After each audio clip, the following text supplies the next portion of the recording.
Hello, everyone. This is Rev Brad on the Soccer Chaplains United podcast from the Touchline.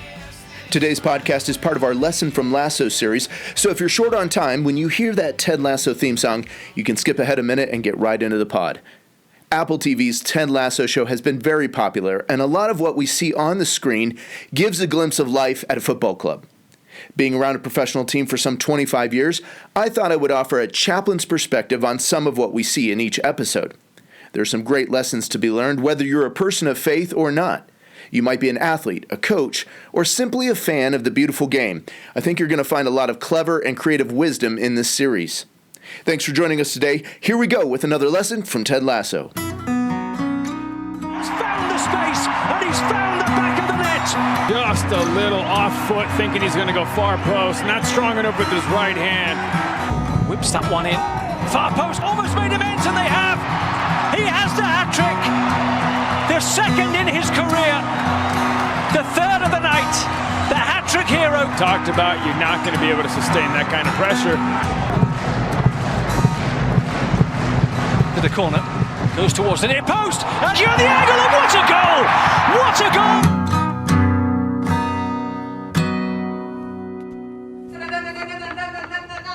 Danny Rojas, Rojas, Danny Rojas, Rojas, Danny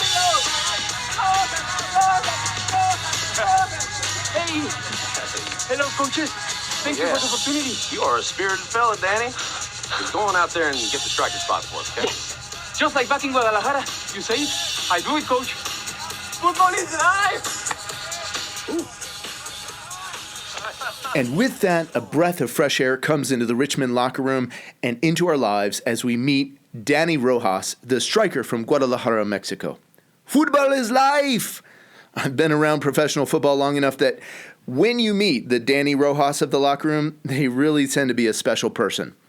Athletes, coaches, think with me for a moment. Who has that been on your teams? Maybe not every team in every season, but who is that person? You know, it always seems that they have a smile. They're joyful that they get to play football, thankful for any and every opportunity. They express it to coaches and teammates and fans. Oftentimes, they're the biggest cheerleader. Sometimes they have a diminutive role on the pitch, but they have a massive influence on the heart and spirit of the locker room.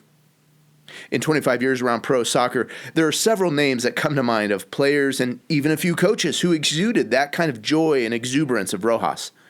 Are you that person, I wonder?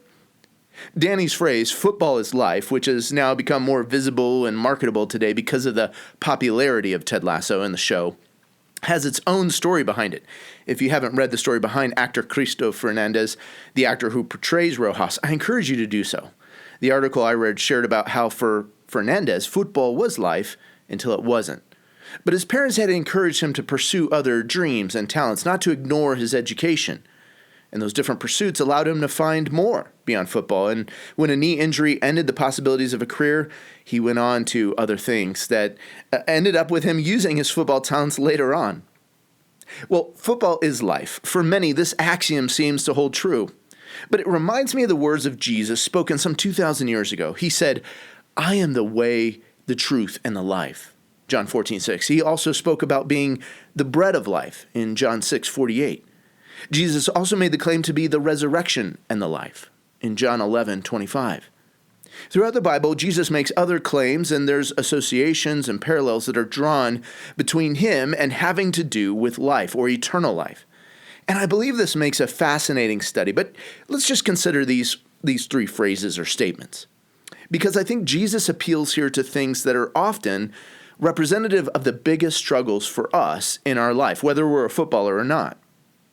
For example, have you ever felt unclear or uncertain about the future, or about making a decision or figuring out a way forward? Jesus' claim to be the way, the truth, and the life not only gives us hope, but can be an assurance of our faith, because his words are pregnant with promise.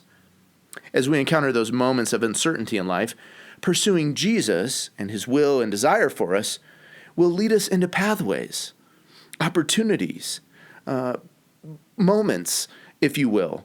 And there's truth to be found in that. We can live a joy-filled life even in the midst of that journey, even in the midst of uncertainty or darkness or whatever we might feel like we're facing or afraid of. Consider the other one. Consider that finances are often a big and heavy concern. Our daily bread, where is it going to come from? Will we get another contract? Will the sale go through that we've been working on? Will our retirement income last and support us in years to come? Will God provide the job or the need for the family? Well, Jesus says he is the bread of life. I've come to know that a relationship with him is one that bears out in a faithful trust. At times it's hard, but Jesus provides for our every need, physical, emotional, spiritual, financial, all of it.